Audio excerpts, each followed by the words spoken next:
Welcome to Women Finding Clarity, the podcast that ignites your inner power and guides you on a journey to uncover the boundless potential of the universe in life and in business. I'm Pascal Cook-Fernandez, your host and life transformation coach. Join me each week as we align our energies, elevate our businesses, and thrive in every aspect of life. In each episode, we dive deep into topics like the secrets of raising your vibration, crafting irresistible offers, and amplifying your impact. Whether you're a seasoned entrepreneur or just starting out, this podcast is your compass to navigate the realms of limitless success. If you are ready to align your energy, elevate your business, and truly thrive, subscribe to Women Finding Clarity now and get ready to embark on a life-changing journey. Until next time, stay empowered and keep seeking clarity. And remember, the universe is abundant and success is your birthright. Let's align, elevate, and thrive together, one conversation at a time. Hello, and welcome to Women Finding Clarity. I'm your host, Pascal Cook-Fernandez. Over the past decade, the number of women-owned businesses has been steadily increasing globally. Now more than ever, women have been actively participating in networking events, conferences, and online communities that are tailored to entrepreneurs and professionals. Personally, I'm a big fan of in-person conferences now that the world has opened back up again. There's just something about being in a room full of similarly minded women who are supporting one another. Local conferences are amazing, but it's also great to travel to events. There's just a different flavor, and it's a great way to learn different perspectives and to see what's hot and happening in other areas of the world that support women in business and in entrepreneurship. These include mentorship programs, leadership development workshops, and advocacy campaigns that are all aimed at addressing gender disparities in the business world. And not for nothing, but I also have a business coach. I'm a big fan of having a team. I call them Team Pascal.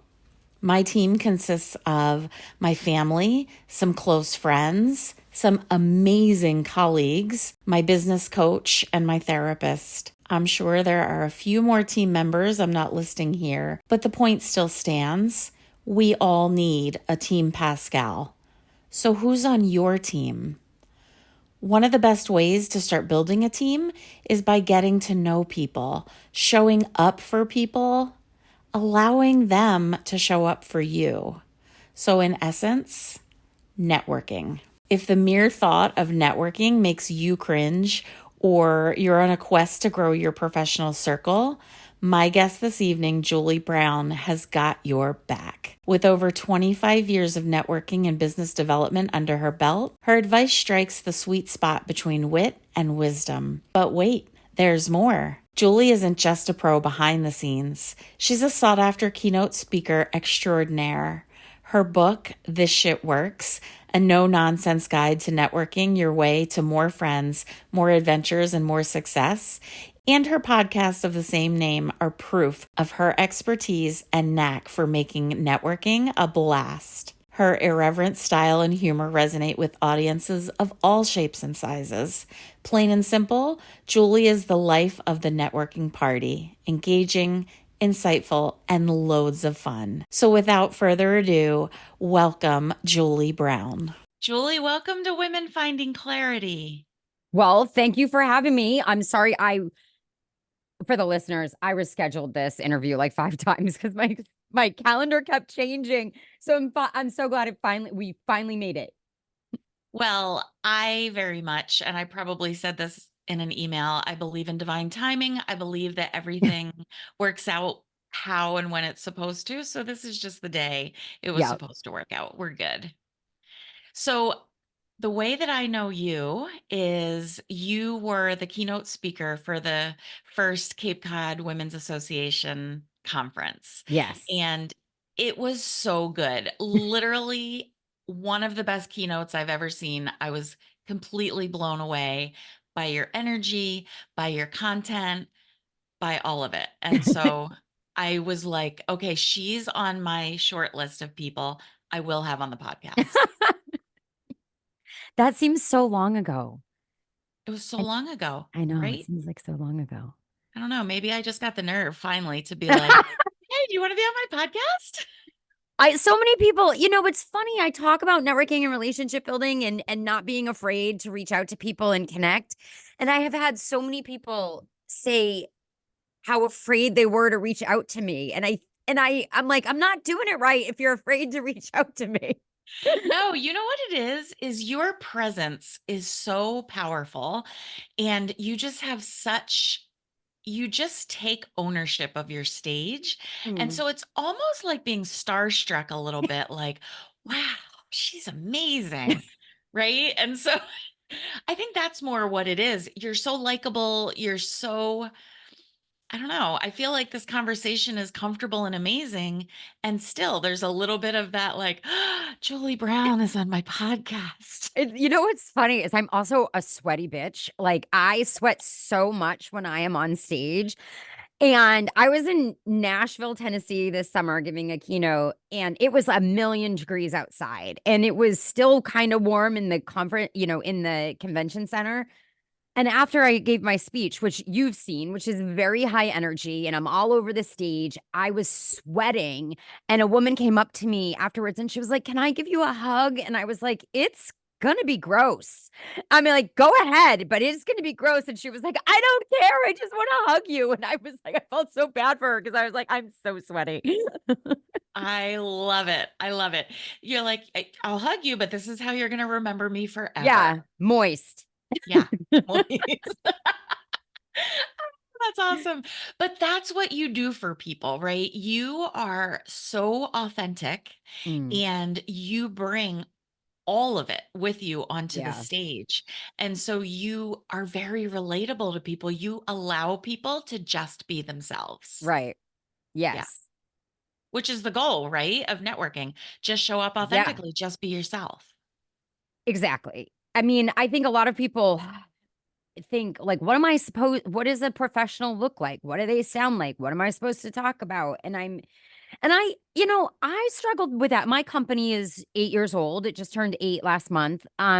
Congratulations. Thank you. And especially when you get the statistics around, most startups fail within the first 5 years. So, um I I struggled with it too. Like, what does a solopreneur look like? What does she sound like? What is this company going to be? And when I stopped trying to figure out what it was supposed to look like and realized it already was itself, like it was me, all of my branding became so much easier. All of my connecting became so much easier. Every single piece of branding I do looks like it literally fell out of my mouth without my brain like thinking about it first. But that's the way I like it. Yeah, that takes a lot of self-confidence. Or you just don't care. Like I'm at the point where, like I'm almost 50, and it's like there's this beautiful thing that happens to women after they turn 40 where it's like I've lost all my fucks to give. Like I don't like I you either are going to love it or you're going to hate it. And I can only be me, and if you love me, thank you so much for being part of my tribe.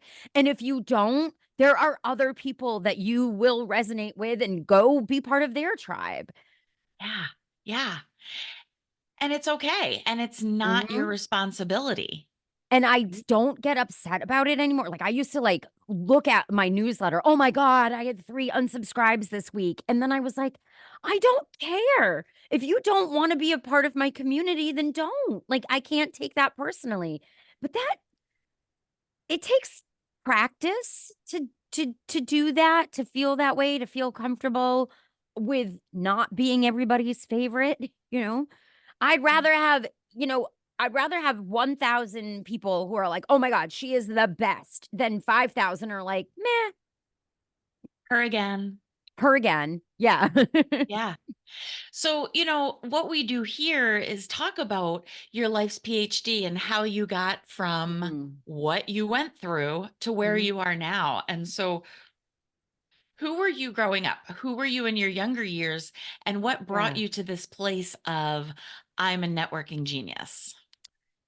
So I I'm in a second career right now. Keynote speaking and professional speaking is a second career for me.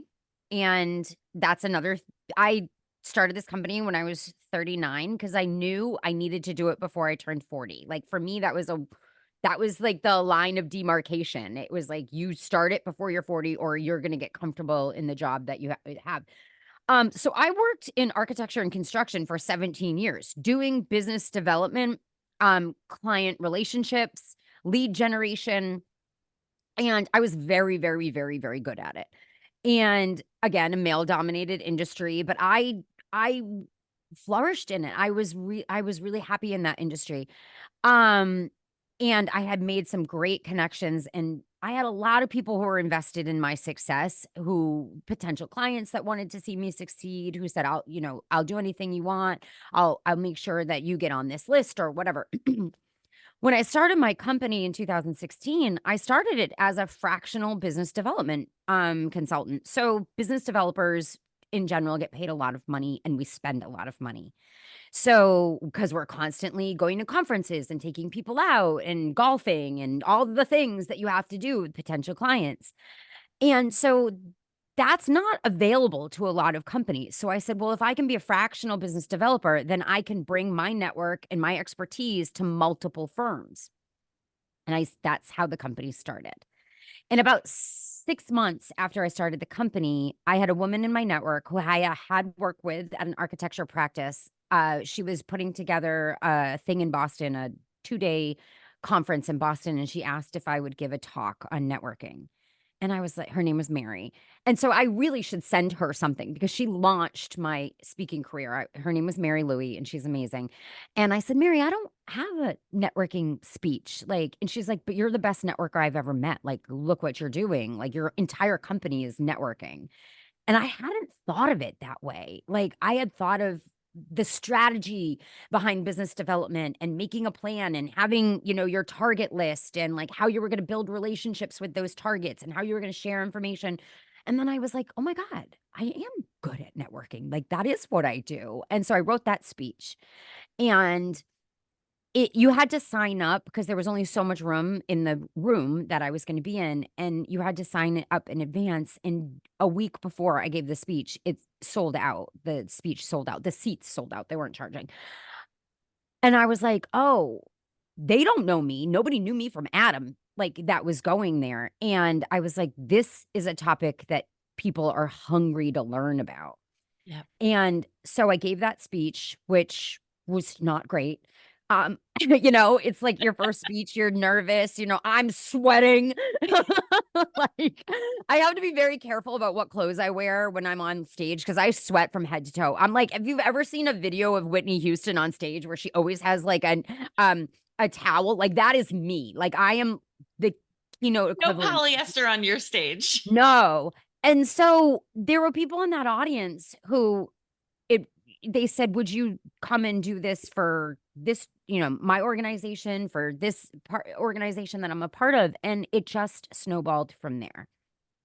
And I started saying about a year into giving this speech, I started saying that I was writing a book because I thought that that's what I should be saying. Like it gave me more cachet. And I was like, oh, and I'm writing this book. Never thought I was actually going to get that book written. But then, like everything you need to do in life, if it's a big, hairy, audacious goal and you don't have that skill set, you hire a coach. So then when I invested in a coach, I was like, oh, now I really got to write this book.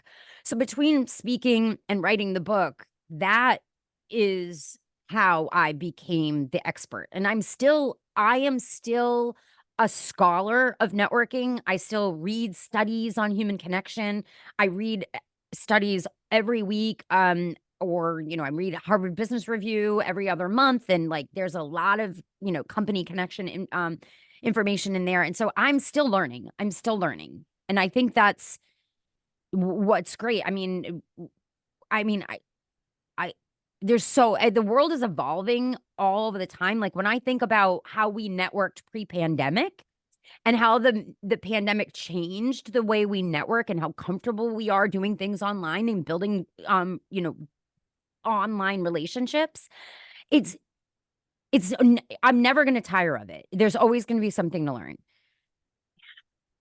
That's amazing. And, what I heard really is that you started out with this idea and then you were willing to put forth iteration after iteration. And the more you got vested in your own business, the Hmm. more you learned. And so you went from this broader idea and then you niche down and niche down and Yep. niche down until you got to where you are now. And your book is amazing. And like, as I said, your book, I just got covered in chills, right? Because this shit works. Yeah, I always joke I didn't write a book called This Shit Doesn't Work. So, um, as I tell that story about Mary, I think there's a lesson in there too that, there's a saying, a butterfly can't see its own wings. And I think when other people see things in you, believe them. Like if I had said no to her, I wouldn't be a speaker today, 8 years later. And I love what I do. I absolutely love every minute of every stage I'm on, every single one. I And it's love to because hear of that. her. Yeah, I love to hear that. And as women, I think we're so, I don't know if it's programming, I don't know if it's nature nurture, I don't know. But we receive a compliment from someone and we're Mm, like, no, I'm not a speaker. No, I could never get up on stage in front of people, right. right? And just like you said, had you said that to her, you would be someplace completely different right Yeah. now and maybe not feeling successful.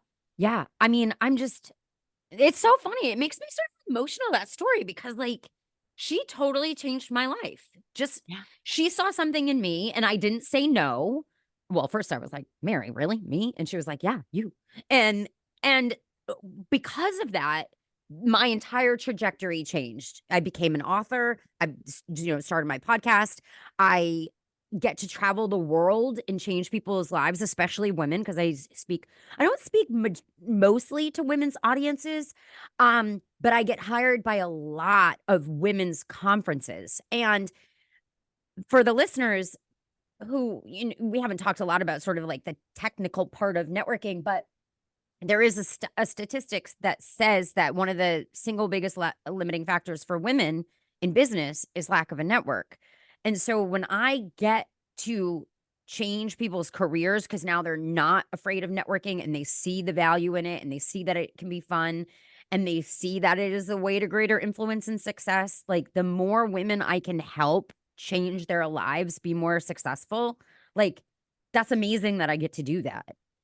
Yeah. And that is why I reached out. I'm like, you need to be on this podcast. We're women finding clarity, right? Mhm. And so the more clarity we can find in life and in business, the more successful we're going to be. And when you're up on that stage and other women are watching you, you're an example of, Yeah. look, you can do whatever you want to do too. It's not just me. Yeah. Yeah. Yeah. That's And beautiful. people say to me, like, well, I'm not like, because I'm very gregarious and extroverted. And when people say I'm not like you, I said, well, good, because there's plenty of me right here. Like, we don't need more me. We Yeah. need more of you. So attack networking in your career the way that is comfortable for you. Yeah. There's never one way to do something. That's right. That's right. And what works for one person isn't necessarily going to work for another. Right. So let's dig into it a little bit. When it Mhm. comes to networking, what do you say to the person who is an introvert but knows they need to get out and meet new people? What's the best way for them to handle that? Well, the first thing I would say is embrace being introverted because, societally, we like to tell introverts that they should change, that they should try to be less introverted. It, I mean, I don't understand why we aren't telling introverts to lean into their strength, which is introverts inevitably are far more prepared for networking events, for meetings, for one on ones. They've done their research. And then one of the critical tools of networking is listening, and listening in order to actually understand and not listening for your time to talk. Um, and introverts are so good at listening. And so I always say to introverts, like, Those are two, when it comes to networking, nobody realizes how much research and strategy should go behind networking, where there's nothing in our careers, in what we do for a living, that we wouldn't strategize. We wouldn't have a plan. And yet we walk into networking events without plans, without who do I want to meet in this room? What is my goal of being here? Like, and so introverts are so much better at making a plan and executing the plan versus someone like me who it's like, oh, I don't have to worry. I can talk to a fire hydrant for 10 minutes. Like, I'll just walk into that room. I think people have to understand, like, there's a lot of strategy behind it. And you have to know what rooms to be in. You have to know where to spend your energy and in a lot of times your money, because costs money to go to events and stuff like that. And introverts are so good at it. And also, when it comes to networking, networking can happen one-on-one. One of the one of the best ways to grow your network is through strategic introductions. So look at the people you already know and say, "Hey, I'm trying to grow my network. I am on the introverted side of the ambivert spectrum, so I'm not really big into going to big events. I want to grow it one person at a time. Who do you think I should connect with? Is there somebody in your network that you could make an introduction for me?" That again, networking, do it the way that's comfortable for you. And strategic introductions are the best way to grow your network, hands down. Hands down. It's like getting a referral from someone. Mm-hmm. Yeah. Yes. Here's this person I think you should know. Yep. Who doesn't Exactly. want to meet that person? Exactly. Yeah. One of the tips I took away from your talk a couple of years ago was when you're reaching out to someone, say on LinkedIn, say how you knew them. Don't just Exactly. hit the connect button, Yep. right? And for Yep. me, I feel like that's made all the difference. Yeah. I mean, I feel like reaching out on LinkedIn and saying and just connecting without a note is akin to like calling somebody you don't know and just trying to have a conversation. And when they're like, "Why are you calling me?" Yeah. We wouldn't do that. But like because we're online, we feel like we're allowed to do that and just connect. Where I mean, I get hundreds of LinkedIn requests every week, and I ignore most of them because I don't know why they're reaching out to me. I don't know who we have in common, what you know about me, why we should be connected. I'm very I'm very into yes, first before I say this statement, a big broad network is very important. Having a network that you can tap into, a deep bench of people who are invested in your success is very important. However, quality over quantity. And so when I'm connecting with somebody, I really want to know why we should be connected. Where did you hear me speak? Did you read my book? Do we have mutual connections? Otherwise, like, I feel it's very disingenuous to just connect for no reason. So Yeah. that's why you I can think that follow somebody. You can follow somebody on LinkedIn if you don't know them. Do that first. Interact with their page a little bit. So, like, people have followed me and then interacted with me on my posts, and then I get to know them, and then we connect. It's That's a better way to do it if you have never met that person. So, And what I'm hearing and what you're saying is that treat it all like you would treat real life relationships, because real they life are, because interactions, they are real life. It because is they real are. life. Yeah. I Yeah. think you're right. I think when we get online and, you always hear about keyboard cowboys who will say Yeah. anything and whatever. And that is a very negative connotation of it. But part of it, I think we do have more confidence when we're online because we Yeah. don't have to be verbal. We don't necessarily have to be eye to eye or heart to Yeah. heart. But I love this idea of flipping the feeling of it and saying, let's make it an authentic connection versus Hmm. just how many likes do I get on a post or Yeah. how many, friends do I have on social media? Yeah. I mean, I got off of Facebook completely because I don't think it's good for my mental health. um, and so I spend most of my time on LinkedIn, and those are my real friends. Like, I care about all of my connections on LinkedIn. Um, and I think and I mentioned it, like the pandemic has changed the way we build relationships. And so some of these relationships are ones that we are pretty much only maintaining and nurturing online. So Yeah. I want to know who these people are and care about them. Yeah. I love that because it's nice to hear your heart, because you're such a big energy and a big presence. And Mm, for you to kind of tap in and be like, I'm also heart and I care about these people. And, you right. know, it just feels good. It feels like it's a whole complete. Yeah, let me tell you, nobody does this alone. I mean, I am a solopreneur, but nobody does this alone. The reason why I am so successful is because people see me and want me to be successful and suggest me for other conferences and suggest me to, companies to come in and speak. And the fact that they have done that for me, like you have to care about these people in a genuine way. So, Yeah. Like Mary, right? Mary, Mary needs to get a bouquet of flowers I or know. something. It's so funny that people talk about like, oh, how did you get started? And it's literally, she's the reason I'm a speaker. So, I love it. Seriously, though, people come on this show. Someone came out on this show once. Like, these are the things that happen. And so, in the conversation, yeah. things like Mary come up. Like, wait a minute, I am emotional about this. Yeah. This is hitting me different. I don't know why. I don't know what it is about this conversation, but it just happens. I think Yeah. because, like authentic networking, this is authentic conversation. There's no script. There's no Right. pre-planned questions. It's just whatever comes up, comes up. Yeah. Yeah. Yeah. I mean, I think when I say, nobody does this alone, our relationships, whether they are at home, whether they are our friends, whether they are work, I mean, it shapes every single one of our experiences. So, Yeah.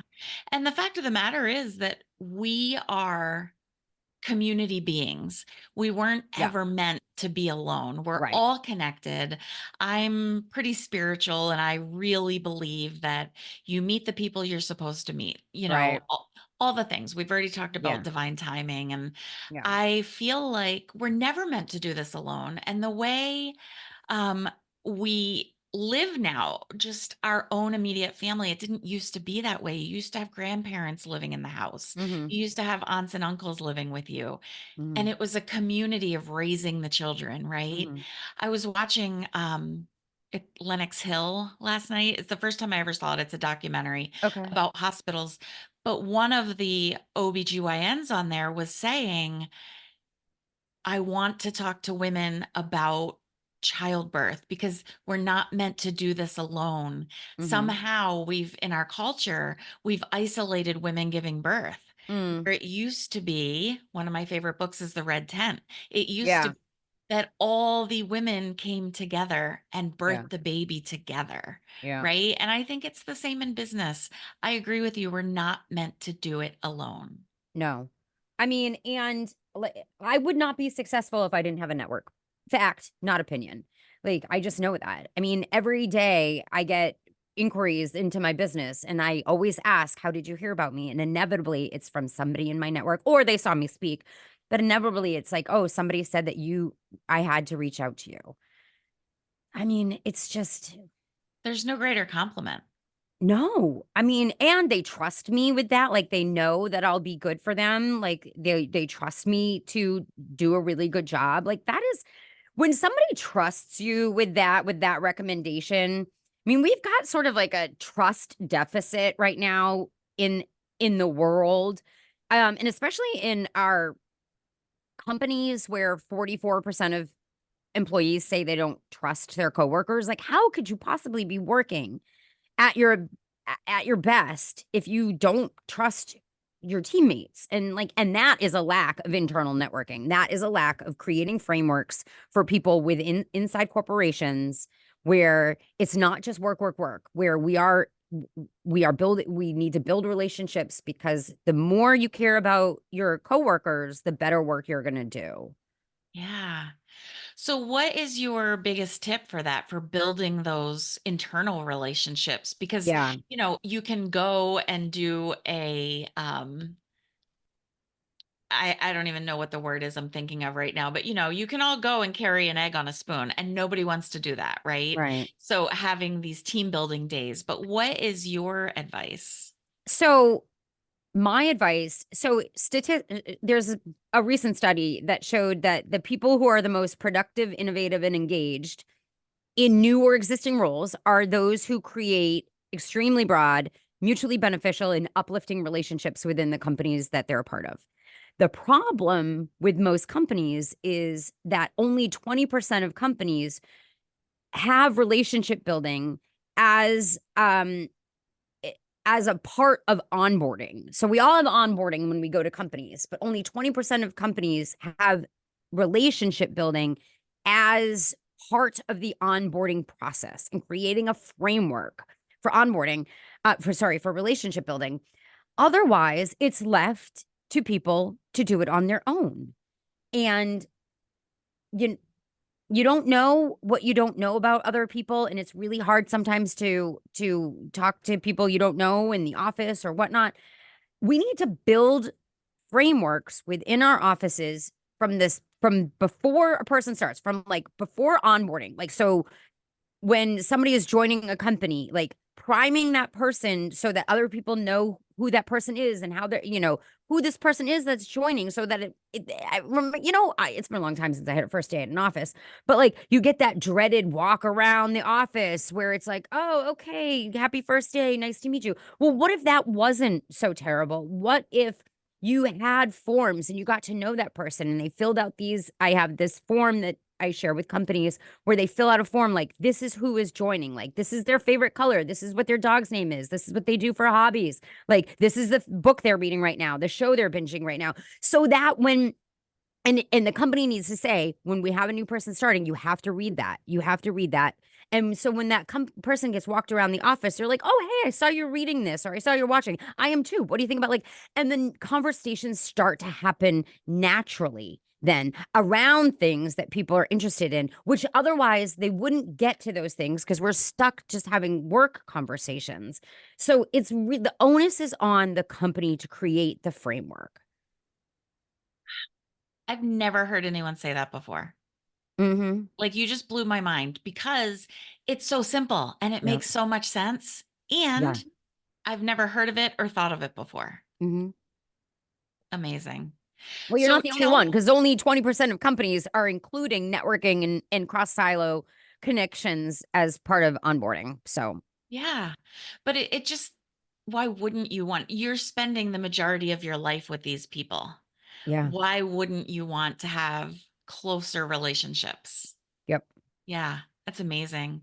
So tell me about, because this is new to me, is EQ, IQ, and personality. Yeah. So that was a talk that I used to give. I don't give that talk anymore. Um, because I think there are people who can talk about emotional intelligence better than I can. Um, but I think it all just is one, your personality, embrace it. I just did this podcast. It's not going to come out. I think it comes out maybe it comes out this week. I don't know. Anyways, I watched a documentary on Ric Flair. I don't know if you know Oh anything my about God, wrestling. yes. I was a Nature Hulk Boy Ric Hogan Flair. junkie. Yes. Okay. So me too. I loved wrestling when I was a kid. And I think it's because I just love the characters, and like every wrestler had a brand, you know? And so I just watched the Nature Boy Ric Flair documentary. And I think it's so funny how he was such a personality. I mean, he's still alive. He was such a personality. He was such a brand. And he was so the exact opposite of Hulk Hogan. So Hulk Hogan was milk and vitamins, and Ric Flair was like strippers and liquor. Like, I mean, it's just and they were both wildly successful. They were both very much who they are. And so when it comes to personality, do not be afraid of your personality. Do not shy away from your personality. Um, I think we are caught, like I mentioned at the beginning of this, we're like caught up in like, what does a professional look like and what do they sound like, instead of just saying, I am a professional and this is what I sound like. So there's the whole personality there. Now, like EQ and IQ, like it's been shown that the people who are more emotionally intelligent are the people who make more money. I mean, the studies have shown this. But I always say that, you know, the doing good work, like being good at your job. So the IQ of the job, like being good at the job, is like literally a barrier to entry. Congratulations. You know, you are good at the job just like everybody else. You have to be good at the job just like everybody else. But it's your personality and your ability to connect with people that are really going to change your career. Yeah. Yeah, for me, it's the energy, right? Like I've talked about your energy. It's big and it's just so let me just wrap you up in all of this because we can all do this together energy, right? You know what's so funny is when people meet me, you the first time you met me was live and in person, but Yeah. most people don't. They either see me on the podcast or on my videos or whatever. And then when they meet me in person, they expect me to be really tall. And for the listeners, I'm so short. I'm 5'2". And so people are like taken off guard. Like I met this woman for the first time. She like follows my videos and everything. And she was like, "Holy shit, like you are small." And she was like, "I just assumed you were like tall and like a big." She's like, "You're such a big presence." And I'm not. She's like, "I'm actually looking at you weird because I don't understand how it's all fitting in that little body." But you met me Exactly. in person. You are a big presence, Yeah. but it's beautiful. And when I saw you talk, you were wearing stilettos. I mean, Yeah. those were big heels. And I thought, sweet Mary, if I got up on stage in those heels, I'd be on my I face. still love those heels. I wore them last month at a keynote. I love those heels. It just makes you more of a badass. It I wear does. I mean, I don't always wear heels. I whatever I wear is got some sort of like metal on it or sparkle or something on my feet always. Yeah. It's part of your personality. It's Yeah. bringing your whole self in, I'm like you very were. into Betsy Johnson. Betsy Johnson makes a lot of sparkly things. I have many pairs of Betsy Johnson shoes. I know so little about shoes that I'm like, who? What? Now I'm gonna have to look it Betsy up. Johnson. I had an Achilles issue last year or the year before, I can't remember. I think it was last year. And so I couldn't wear heels on stage for a long time because I couldn't have my foot in that position. And so I bought these blinged out Betsy Johnson sneakers. Like when I tell you, like it was like they sparkle. And I had a survey at the end of my keynote. And one of the, like, any question, do you have any questions for Julie? And I'll get back to everybody. It will take me a while, but I'll get back to everybody. So many people wrote, please tell me where those sneakers are from. And so now whenever I wear them, I'm like, I know you're all going to ask. They're Betsy Johnson. You can buy them on Betsy Johnson or on Amazon. I am not earning commission on these Right. sales. Yep. That is so fantastic. But here we go. Like, this is networking, right? This Hmm. is referring someone else's product or service Right. because you think it's amazing. Yep. Exactly. It's Exactly. so much easier than we make it. Yeah. I Networking has gotten a bad rap.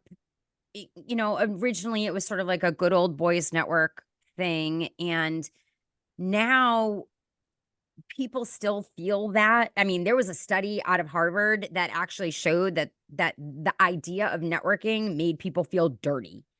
Like, yeah, like, and I read the study and now I can't remember exactly how they termed it, but it was like word association with things and it made people feel dirty.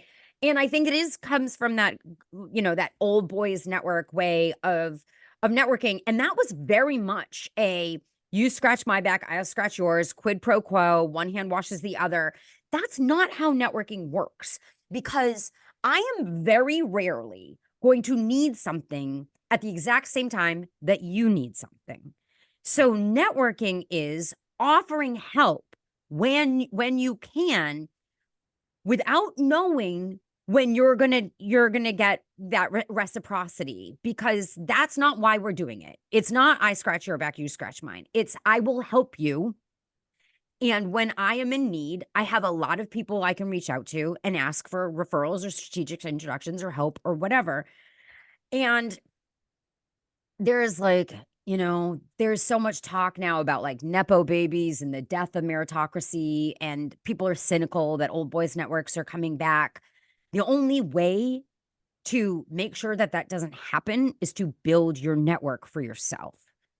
Yeah. Don't worry about what they're doing. Don't worry about what they're doing. You build the biggest badass network you can. Yeah. And that's how you change the world. Yep. You worry about what you're doing. You show up in the best way you can show up, in the way you want to show up, Yep. and just continue to iterate and iterate. And then all of a Yeah. sudden, you've made a change. Yeah. And it's funny. I mean, I've heard a lot of people say, like, how do you get a seat at the table? I was like, you build the table. And people are like, oh, when one door closes, a window opens. I'm like, no, open the door. It's how they work. They open and shut. It's like there's so many different ways to look at different things, So, but building your network, you will never regret building a network. You will regret not having one. Yeah. There is a person that I connected with a couple of years ago at the South Shore Conference for Women, Manessa Kanecki, and she has a podcast called Don't Shit All Over Yourself. And I was on her podcast. She was on my podcast. Like, we're still in connection. And I have a surgery coming up, and I was just having a coffee chat with her, and she's like, "Oh, I'm going to send you soup. What's your address?" And I'm like, "What?" That's And she's awesome. like, "Oh yeah, I had surgery and someone sent me the soup and it was the best thing." And I was like, "Oh my God, this feels like a warm hug." Yeah. Like, she's not getting anything out of sending me Right. soup. She's just Yeah. amazing. And Yeah. this relationship has just built one thing after another Yep. until now she's sending me soup. Yeah. I mean, and also relationships take time. She wasn't Right. going to send you soup the first day she met you, but like we are investing in relationships. And it's funny, I gave a speech a little while ago last month. I give a lot of speeches, but one particular, I mean, talk about like noticing things. I always wear these bracelets, and she's off of Tiffany Giselle. She's off of Cape Cod. Yep. Um, a woman came up to me afterwards and she had bracelets on and she gave me a bracelet. She was like, I can tell you love bracelets. And so, like, she gave me one. And I was like, I, you don't have to do this. She was like, I do. She was like, you were amazing. I loved every minute of it. I want you to have this. And I was like, oh my God. Like, people, I am floored by how nice people are. And this is what's sad is it doesn't take much and people don't do it. It doesn't Right. take much. I always say the extra mile is never crowded. It, I'm part of the problem too. I'm moving so fast sometimes that I move too fast to be not kind, but I'm thoughtful, I think. Mm. I move too fast to be thoughtful. So I think we should think about how we can be thoughtful like to our network and do the unexpected for our network. So, Yeah. Ooh, that's a good one. yeah. Yeah. Slow down, take a breath. How can I be thoughtful toward my network? Right. I love that. So, in terms of being thoughtful to our network, is there anything as we're kind of wrapping up that you feel like you'd like to offer to listeners? Yeah, so actually so March is Women's History Month and I don't know if you know this, but of course it is. International Women's Day is March 8th and that is my birthday. Happy Of birthday. course, of course it is. Of course I was born on International Women's Day. Right. Um But having mentioned that one of the single biggest limiting factors for women in business is lack of a network, and with March being Women's History Month, and I'm hoping that people start to make change um in their lives starting in March. I don't do this very often. I don't do one-on-one coaching much anymore, just because of my speaking schedule. But I set aside a day in February 27th to be exact, where I've blocked out the entire day for one-to-one coaching. It's an hour with me. It's what are you struggling with? How do you make a networking plan or a business development plan or a brand plan? How can we come up with a plan for you to grow your network or tap into the one you already have and make strategies around that? That is normally $497 for that one-to-one, and I'm doing a special. So $200 off, so $297, and it's just for one day. I literally after that, I'm on the road pretty much for the rest of the year. So February 27th, I will give you a link if anybody wants to sign up. I think there are only 5 slots. So, Well, that's perfect because, the link is in show notes. That gives everyone 5 days to fill those mhm, 5 slots. yeah. And 297 is such a steal because, I mean, for anyone who's listening right now, just listening to you in this, what's it been, 40-minute conversation, you can feel how powerful you are. You can feel how much you're going to get from Mm, working with Julie. And so I just feel like mhm. it's a priceless opportunity. And I have a lot of fun with them as well. I love the like I said, most people don't think too much about networking strategy. And to put a strategy in place where somebody can take that and they have a framework for creating that network or strengthening their network or networking into the job they want or network, um I I have so much fun and you would be amazed at how much we get done in an hour. I'm not even surprised. I'm not even surprised. So as we're closing up, Mhm. I love your podcast. This shit works. And you close your podcast with a new drink all the Yes. time. And Every so every episode. Yep. every episode. And so I have to ask, what is your favorite drink? So it depends on what time of year it is. So in the winter, I drink bourbon. So it's probably a Manhattan right now would be the drink that I would my go-to. In the summer, I really like an Aperol spritz. Hmm. You gotta Okay. like bitter though. Aperol is bitter, so you have to like bitter. But I really love an Aperol spritz. I love bitters. I mean, I Mm. like to just put bitters in my iced tea. Oh, really? I put it in Oh, soda yeah. water. See, I'm not big on the fizzy. Like I can't drink soda water. I can't drink like I don't know, any of those Any seltzer carbonated. waters. My dentist told me I have to stop I'm addicted to soda water. When I turned 40, I gave up not gave up. I stopped drinking soda, like Coke. I was addicted to caffeine-free Coke, Diet Coke. And so I gave it up when I was 40, and I haven't really had any since, but it turned into like a soda water uh addiction. Yeah. And my dentist told me I have to stop because it's like wearing away my enamel because I drink Yeah. so much soda water. In my It's car, this is so embarrassing. In my car, if you would think I was a drunkard because like I turn a corner and there's like 18 cans of soda water in the back seat, like clank, clank, clank, clank, clank, because I drink it and I throw it in the back seat. Then my husband is like, "What is going on here?" you've got like the frat house car. Yeah, yeah. hmm I take a corner and it's literally clank, clank, clank, clank, clank, all these cans of soda water. See, I love that. Just be yourself. Let's talk about what the inside of your car looks like and be Yeah. okay with that. Yeah. It's so relatable. It's so relatable. Also, seltzer and soda water, so bad for your digestive system. Shit, really? Yeah. Really Like bad for how? your digestion. I guess all the bubbles. Oh Yeah. god. My daughter's a big seltzer water, and I was like, you have to stop. Like I read a study about it, and it's so bad for your gut. Oh god. I know, something else, right? But that's okay. You'll find another addiction to replace this one. Yeah. Okay, still water I get. Well, what about like Perrier? Those bubbles are so small. I It bet has you to be better, right? If the right. bubbles are small, it has to be better. Yeah. All right, I'll See. just go with that. Yeah.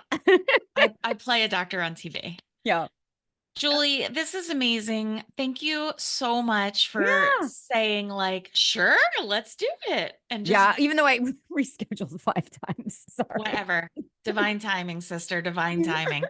But I know that you are such a valuable conversation to my listeners, to truly everyone who hears you. You're such an example of women having the courage to show up in the world and be themselves and own their place and own their voice. And Mhm. just big props to you. Yeah, it's one of I get a lot of feedback from my speeches, and the feedback I love is when people say that when they look at me, they know that they can do it because I'm not going to say I'm not special. We're all special in our own special ways, but like I'm just me. And so when people see that I can do it, they feel like that gives them the power or the permission to do it as well. I think a lot of times we're just waiting for permission. Stop waiting for permission. Especially for women. Mhm. Women wait for permission. Yep. Stop waiting for permission. That's a great way to wrap it up. Stop waiting for permission. That could literally be another show in itself. Right. I'm writing it down. Do it. Write it down. You own it, sister. Stop waiting for permission. You heard it here first, ladies. Yeah. Thank you so much for being Yeah, here. of course. You're amazing. Thank you. How wicked cool is Julie, right? She truly breaks down networking and makes it so simple. And remember, I wouldn't even know Julie if it weren't for a conference for women that I attended and networked during. So simple, right? That's the beauty of these conversations. They help to break down what can feel like big, scary topics and make them more simple, more attainable. If there are any scary or not so scary topics you'd like to hear more about, feel free to drop me a suggestion. I'd love to hear from you. Remember, the universe is abundant and success is your birthright. Let's align, elevate, and thrive together, one conversation at a time. Good night. Thank you for being in our Women Finding Clarity community. If you're enjoying this podcast, please consider leaving us a 5-star rating and review on your favorite listening platform and share it with someone you know so they can find clarity from the conversation as well. Remember, the universe is abundant and success is your birthright. Let's align, elevate, and thrive together, one conversation at a time. See you next week.